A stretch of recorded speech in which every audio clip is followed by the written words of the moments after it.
Segundo a nossa Constituição, é dever do Estado e da família, em colaboração com a sociedade, proporcionar o pleno desenvolvimento da criança, observando e pensando o indivíduo como um ser integral. Pesquisas refletem a dificuldade desse assunto relacionado entre família e escola. Como estamos tratando de fatores que facilitam e prejudicam o desenvolvimento cerebral da criança, não tem como deixarmos a escola de fora, porque a criança passa muito tempo na escola e já estudamos que o ambiente em que ela está inserida precisa ser aprazível, confortável, estimulador e que tenha segurança para que ela cresça e se desenvolva integralmente. A escola já está inserida no convívio de algumas crianças desde muito cedo e precisamos pensar nessa relação família e escola como aliadas nesse processo. Creio que boa parte das dificuldades enfrentadas pela escola, pelas famílias e também pela sociedade poderão ser minimizadas se a primeira infância receber um cuidado e uma atenção mais específica.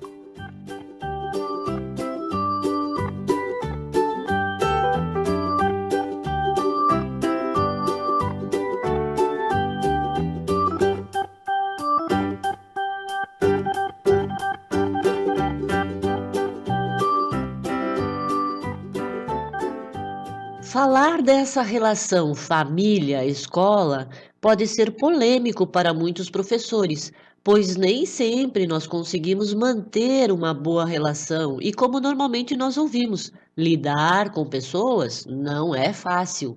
Porém, nós precisamos focalizar a nossa atenção ao desenvolvimento do cérebro infantil que nós temos aos nossos cuidados.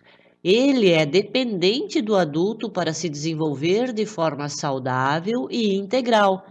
E grande parte das famílias que se apresentam difíceis e complicadas para se relacionar, alguns autores as caracterizam como a apresentarem um adoecimento, ou seja, elas apresentam uma situação crítica ou frágil e que muitas vezes necessitam de um olhar de compreensão. Pois, como vimos, esse reflexo vai se apresentar na própria criança e ela acaba sendo vítima de uma situação que ela não compreende. E esses autores nos falam um pouco sobre isso. Olhar para a família da pós-modernidade é constatar o quanto a organização familiar tem sido afetada com o impacto das mudanças ocorridas no mundo do trabalho. Este é um mundo da tecnologia em que as mudanças ocorrem em uma velocidade impressionante e assustadora.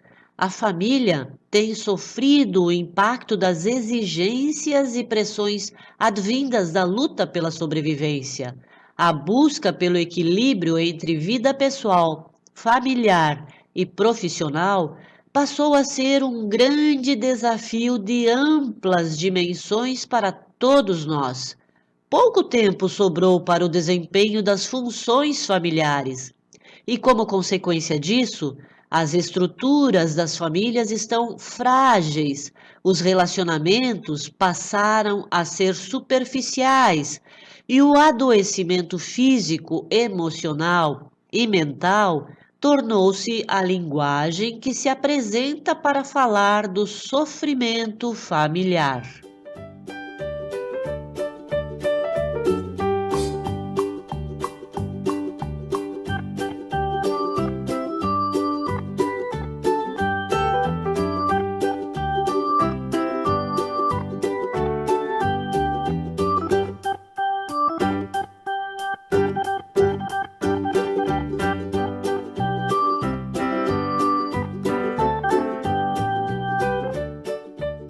Assim, nenhuma família é perfeita, embora resistamos a aceitar tal constatação. Mas também sabemos que não podemos deixar de constatar nas famílias imperfeitas, que são todas, muitas outras qualidades, como recursos psicológicos ou morais, que contribuem ou podem contribuir com a educação do aluno. Creio ser bem importante essa informação, pois para que a criança se desenvolva de forma saudável, é preciso ter uma família saudável. Porém, sabemos que isso dificilmente acontece conforme nós vimos nas citações anteriores. Apesar da importância desse assunto, o nosso foco agora não é falar sobre a família, mas sim sobre o relacionamento desta na escola. E se grande parte das famílias apresentam-se adoecidas, a sua participação nas questões escolares provavelmente não terá a efetividade que esperamos. Mas vamos verificar o que temos na literatura sobre isso. Quando a creche tem expectativa alta das famílias, requerendo-lhes perfeição, o resultado é a culpabilização das famílias, lançando-lhes uma cobrança e peso que, além de não auxiliá-las em seu protagonismo, acaba por dificultar as possibilidades de relação família e creche, distanciando-as mutuamente. E em uma parceria não há espaço para culpabilização. Se a família e a creche são parceiras e o desenvolvimento do aluno tem enfrentado dificuldades, isso não significa que é culpa de quaisquer dos parceiros. Em uma parceria, ou é culpa dos dois, ou não é culpa de ninguém. Levando em consideração que a atitude de culpabilizar mina o relacionamento família e creche, tem-se que o melhor caminho não é apontar bodes expiatórios, mas direcionar esforços mútuos para superar as dificuldades enfrentadas em busca do desenvolvimento da criança.